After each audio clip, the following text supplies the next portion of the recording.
தாமிரபரணி கடலில் கலக்கும் புன்னக்காயல் முகத்துவார பகுதியில் இருந்த மணல் திட்டுகளை அப்பகுதி இளைஞர்கள் உயிரை பணயம் வைத்து சரி செய்ததால் 15க்கும் மேற்பட்ட கிராமங்கள் காப்பாற்றப்பட்டிருக்கின்றன.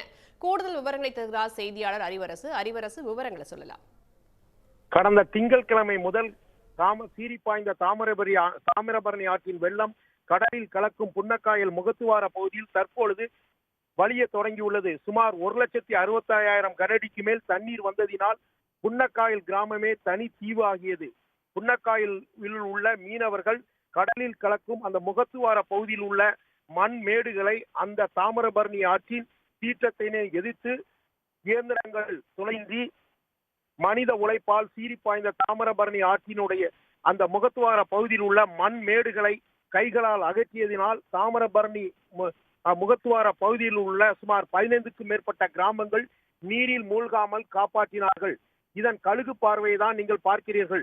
தாமிரபரணி ஆறானது மேற்கு தொடர்ச்சி மலையில் பாபநாசம் பகுதியிலிருந்து சமவெளி பகுதியில் சுமார் 125 கிலோமீட்டர் பாய்ந்து வங்கக்கடலில் நாம் இந்த புன்னக்காயல் மீனவ கிராமத்தில் தான் கடலில் கலக்கிறது. சமவெளி பகுதியில் கல்லிடைக்குறிச்சியில் மஞ்சளாறும், திருப்படை மருதூரில் ராமநதி, கடனா நதியும், தருவையில் பச்சையாறும், சீவலப்பேரியில் தென்காசி மாவட்டத்தில் உள்ள சிற்றாறும் கலந்துள்ளது.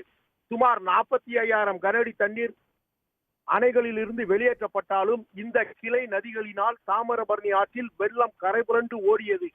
இதனால் தான் இந்த தாமிரபரணி ஆற்றின் இந்த முகத்துவார பகுதியை சுற்றியுள்ள முக்காணி, ஆத்தூர், தேர்ந்தபூமங்கலம், புன்னக்காயல், பழையக்காயல் போன்ற கிராமங்கள் அனைத்துமே நீரில் மூழ்கின.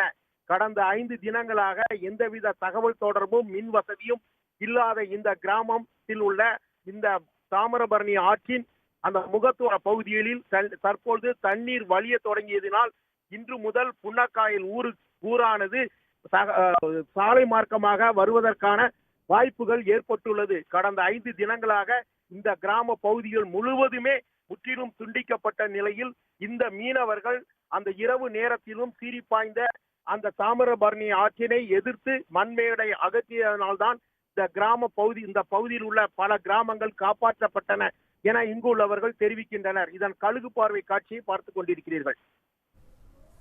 தகவல்களுக்கு நன்றி அறிவரசு. உடனுக்குடன் செய்திகளை தெரிந்து கொள்ள சன் நியூஸ் பெல் ஐகானை கிளிக் பண்ணுங்க.